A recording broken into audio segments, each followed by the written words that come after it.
ਅਗਲੀ ਗੱਲ ਵੀ ਮਿੰਟੂ ਜੀ ਅਦਾਲਤੀ ਸੁਣਵਾਈ ਦੀ ਹੋਈ ਹੈ। ਸੌਦਾ ਸਾਧ ਦੀ ਪੈਰੋਲ ਹੈ ਜਿਹੜੀ ਉਹਦੇ ਖਿਲਾਫ ਪਟੀਸ਼ਨ ਤੇ ਨਹੀਂ ਹੋ ਸਕੀ ਸੁਣਵਾਈ। ਹਾਂਜੀ ਦੇਖੋ, ਇਹਦੇ ਚ ਹੁਣ ਇਹ ਹੈ ਨਾ ਪ੍ਰਵੀਨ ਜੀ, ਕਿਉਂਕਿ ਧਿਰਾਂ ਕਾਫੀ ਹੋ ਗਈਆਂ, ਐਸਜੀਪੀਸੀ ਚਲੇ ਗਈ ਜੀ ਪੈਰੋਲ ਦੇ ਉਲਟ।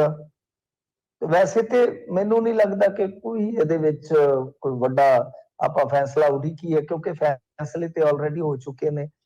ਯਾਦ ਹੋਣਾ ਤੁਹਾਨੂੰ ਕਿ ਅੱਗੇ ਵੀ ਇਹਦੀ ਪੈਰੋਲ ਦੀ ਜਿਹੜੀ ਸੀਗੀ ਉਹ ਸੁਣਵਾਈ ਹੋਈ ਸੀ, ਚੈਲੰਜ ਹੋਇਆ ਸੀਗਾ। ਤਾਂ ਹੁਣ ਕੀ ਹੈ ਕਿ ਪਾਰਟੀਆਂ ਵੱਖੋ ਵੱਖ ਨੇ।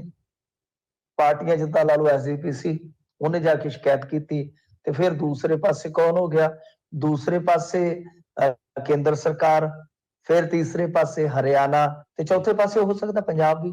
ਕਿਉਂਕਿ ਐਸਜੀਪੀਸੀ ਨੇ ਇਹ ਗੱਲ ਕਹੀ ਹੈ ਨਾ, ਆਧਾਰ ਕਿਸ ਚੀਜ਼ ਨੂੰ ਬਣਾਇਆ ਉਹਨੂੰ ਨੋਟ ਕਰਿਓ, ਕਿ ਇਹਦੀ ਛੁੱਟੀ ਦੇ ਨਾਲ, ਆਪਾਂ ਪੰਜਾਬੀ ਚ ਬੋਲ ਲੈਂਦੇ ਉਹਨੂੰ, ਇਹਦੀ ਛੁੱਟੀ ਦੇ ਨਾਲ ਪੰਜਾਬ ਦਾ ਮਾਹੌਲ ਵਿਗੜ ਸਕਦਾ ਆ।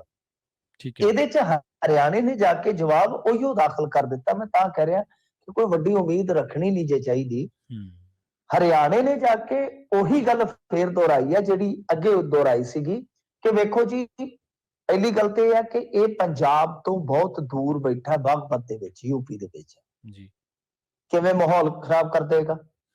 ਤੇ ਦੂਜੀ ਚੀਜ਼ ਇਹ ਆ ਕਿ ਦੇਖੋ, ਪੈਰੋਲ ਸਿਸਟਮੈਟਿਕਲੀ ਮਿਲਦੀ ਆ ਤੇ ਉਹਨਾਂ ਨੂੰ ਮਿਲਦੀ ਆ ਜਿਨ੍ਹਾਂ ਦਾ ਵਿਹਾਰ ਚੰਗਾ ਹੋਵੇ। ਤੇ ਜਦੋਂ ਦੋਏ ਚੀਜ਼ਾਂ ਉਹਨਾਂ ਨੇ ਸਾਫ਼ ਕਰ ਦਿੱਤੀਆਂ ਕਿ ਵਿਹਾਰ ਵੀ ਇਹਦਾ ਚੰਗਾ ਹੈ ਤੇ ਬੈਠਾ ਵੀ ਬਹੁਤ ਦੂਰ ਆ, ਕੋਈ ਦੰਗਾ ਨਹੀਂ, ਕੋਈ ਕੁਛ ਨਹੀਂ, ਮਾਹੌਲ ਚੰਗਾ ਹੈ ਜੀ, ਤਾਂ ਫਿਰ ਕੋਈ ਪੰਗਾ ਕਾਹਦਾ ਹੈ ਜੀ। ਤਾਂ ਹਰਿਆਣੇ ਨੇ ਜਦੋਂ ਸਾਫ਼ ਕਰ ਦਿੱਤਾ ਹੈ, ਜਿਸਨੇ ਪੈਰੋਲ ਮਨਜ਼ੂਰ ਕੀਤੀ ਹੈ, ਤਾਂ ਫਿਰ ਕੌਣ ਰੋਕ ਸਕਦਾ ਹੈ। ਸੋ ਇਸ ਕਰਕੇ ਮੈਨੂੰ ਨਹੀਂ ਲੱਗਦਾ ਕਿ ਇਸ ਜਿਹੜੀ ਇਹ ਪਟੀਸ਼ਨ ਆ ਇਹਦੇ ਵਿੱਚ ਕੋਈ ਵੱਡਾ ਫੈਸਲਾ ਆ ਸਕਦਾ ਹੈ। ਹਾਂ, ਗੱਲ ਇਹ ਹੈ ਕਿ ਜਿਹੜੇ ਨੁਕਤੇ ਚੁੱਕਣੇ ਚਾਹੀਦੇ ਸੀ ਕਿ ਉਹ ਚੁੱਕੇ ਜਾਣਗੇ, ਕਿ ਜਿਸ ਤਰ੍ਹਾਂ ਦੀਆਂ ਗੱਲਾਂ ਬਾਤਾਂ ਹੁੰਦੀਆਂ ਨੇ, ਖਾਸ ਤੌਰ ਤੇ ਆਪਾਂ ਦੇਖਿਆ ਆਨਲਾਈਨ ਸਤਸੰਗ ਤੇ ਉਹਦੇ ਵਿੱਚ ਵੀ ਕੁਝ ਚੀਜ਼ਾਂ ਐਸੀਆਂ ਹੋਈਆਂ ਜਿਨ੍ਹਾਂ ਤੇ ਥੋੜੀਆਂ ਚਰਚਾਵਾਂ ਹੋਈਆਂ ਨੇ ਅਲੱਗ ਤੋਂ, ਤਾਂ ਕਿ ਮਤਲਬ ਕਿ ਇਲੈਕਸ਼ਨ ਮੁਤਲਕ ਜਾਂ ਜਿਹੜੀਆਂ ਚੀਜ਼ਾਂ ਕੀਤੀਆਂ ਜਾਂਦੀਆਂ ਕਿ ਉਹਦੇ ਮੱਦੇ ਨਜ਼ਰ ਕੋਈ ਹੋਰ ਡਾਇਰੈਕਸ਼ਨ ਹੋ ਸਕਦੀ, ਇਹ ਸਾਰੀਆਂ ਚੀਜ਼ਾਂ ਵੇਖਾਂਗੇ।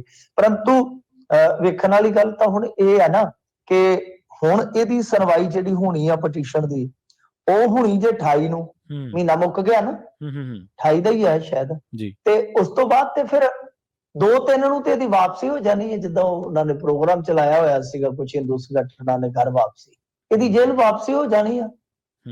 ਤੇ ਫਿਰ ਫਾਇਦਾ ਕੀ ਹੈ, ਜਦੋਂ ਫਿਰ ਜੇ ਦੁਬਾਰਾ ਸੁਣਵਾਈ ਹੋਈ ਤਾਂ ਤੁਸੀਂ ਆਪ ਹੀ ਸਮਝਦਾਰ ਹੋ ਕਿ ਉਹ ਫਿਰ ਰੈਲੇਵੈਂਸੀ ਕੀ ਰਹਿ ਜਾਏਗੀ ਉਸ ਚੀਜ਼ ਦੀ, ਕੁਛ ਵੀ ਨਹੀਂ, ਕੱਖ ਵੀ ਨਹੀਂ, ਨਥਿੰਗ।